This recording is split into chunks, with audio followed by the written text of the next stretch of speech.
తెలుగు రాష్ట్రాల్లో సంచలనం సృష్టిస్తున్న సృష్టి ఫర్టిలిటీ సెంటర్ కేసులో నిందితులు బెయిల్ పిటిషన్ దాఖలు చేశారు. సికింద్రాబాద్ కోర్టులో డాక్టర్ నమ్రత తరపు లాయర్లు పిటిషన్ దాఖలు చేశారు. 35 ఏళ్ల పాటు సుదీర్ఘ అనుభవం ఉన్న తనపై అసత్య ఆరోపణలు చేస్తున్నారంటూ పిటిషన్లో పేర్కొన్నారు. అయినా నేరం జరిగింది ఏపీలో అయితే తెలంగాణ పోలీసులు కేసులు ఎలా నమోదు చేస్తారంటూ పిటిషన్ వేశారు నమ్రత తరపు న్యాయవాదులు. డాక్టర్ నమ్రతకు వెంటనే బెయిల్ మంజూరు చేయాలని పిటిషన్లో పేర్కొన్నారు.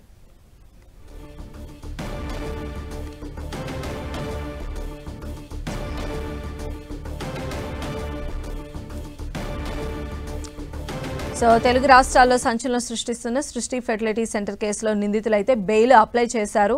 మరిన్ని అప్డేట్స్ కూడా తెలుసుకుందాం. మా ప్రతినిధి సునీల్ మనకు అందుబాటులో ఉన్నారు. సునీల్, రెండు తెలుగు రాష్ట్రాల్లో తీవ్ర వివాదాస్పదంగా మారినటువంటి సృష్టి టెస్ట్ ట్యూబ్ బేబీ సెంటర్ సంబంధించిన కేసులో పోలీసులు దర్యాప్తు ముమ్మరం చేశారు. ఇప్పటికే ఈ కేసులో మొత్తం 8 మందిని డాక్టర్ నమ్రతతో పాటు తన కుమారుడు మరోవైపు కొంతమంది ఎంప్లాయీస్ మొత్తం 8 మందిని పోలీసులు ఇప్పటికే అరెస్ట్ చేశారు. ఇక అరెస్ట్ తర్వాత టెస్ట్ ట్యూబ్ బేబీ సెంటర్లో మొత్తం సోదాలు నిర్వహించి అక్కడ విలువైనటువంటి కొంత స్వామ్తో పాటు కొంత ఎవిడెన్స్ కొంత డాక్యుమెంట్స్ కూడా పోలీసులు సీజ్ చేశారు. ఎప్పుడైతే హైదరాబాద్లో టెస్ట్ ట్యూబ్ బేబీ సెంటర్లో సోదాలు చేశారో ఆ తర్వాత వెంటనే నెక్స్ట్ డే రోజే అక్కడ విజయవాడతో పాటు వైజాగ్లో ఉన్నటువంటి తమ బ్రాంచ్లో కూడా ఆంధ్రప్రదేశ్ పోలీసులు కూడా సోదాలు చేసి అనేక ఆధారాలు కూడా సేకరించారు. అయితే ఈ కేసులో 8 మందికి ఇప్పటికే అరెస్ట్ చేసిన నేపథ్యంలో అందులో కేవలం డాక్టర్ నమ్రతతో పాటు తన కుమారుడు ఇద్దరిని కూడా వారం రోజుల పాటు కస్టడీ కోరుతూ ఇప్పటికే కస్టడీ పిటిషన్ దాఖలు చేశారు పోలీసులు. ఆ పిటిషన్పై రేపు ఈరోజు న్యాయమూర్తి సెలవులో ఉన్న నేపథ్యంలో రేపు కోర్టు సికింద్రాబాద్ కోర్టు విచారించే అవకాశం ఉంది. అదే టైంలో తమకు బెయిల్ మంజూరు చేయాలి. ఈ కేసులో అసలుకు సంబంధం లేనటువంటి కేసులో తనని తెలంగాణ పోలీసులు అరెస్ట్ చేశారు.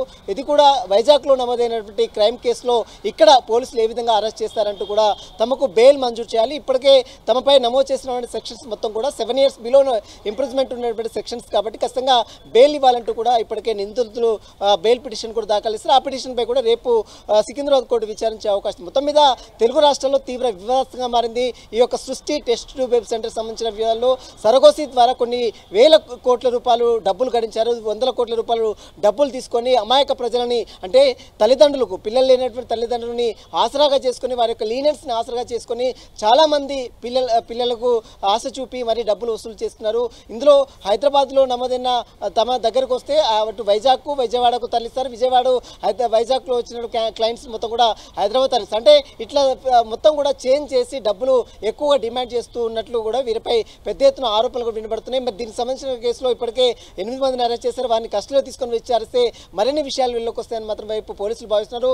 మరి కేసులో ఖచ్చితంగా ఈ కేసు అసలు అప్లికబులే కాదు, ఇక్కడ తమకు ఈ కేసుకి ఎలాంటి సంబంధం లేదు, ఖచ్చితంగా 35 సంవత్సరాలు తన ఎక్స్పీరియన్స్ ఉంది, అలాంటి డాక్టర్కి ఎక్కడ కూడా ఫిర్యాదులు అందనటువంటి తన డాక్టర్ని ఈ రకంగా వేధింపులకు గురి చేస్తున్నారు, ఈ రకంగా బ్లేమ్ చేస్తున్నారు అనేది బెయిల్ పిటిషన్లో తను మెన్షన్ చేసినటువంటి అంశం. దీనికి సంబంధించిన దాంట్లో మరి కోర్టు రేపు ఇలా బెయిల్ పిటిషన్ కన్సిడర్ చేస్తుందా లేదా కస్టడీని కన్సిడర్ చేస్తున్నది మాత్రం రేపు క్లారిటీ కూడా వచ్చే అవకాశం ఉంది. సంధ్య.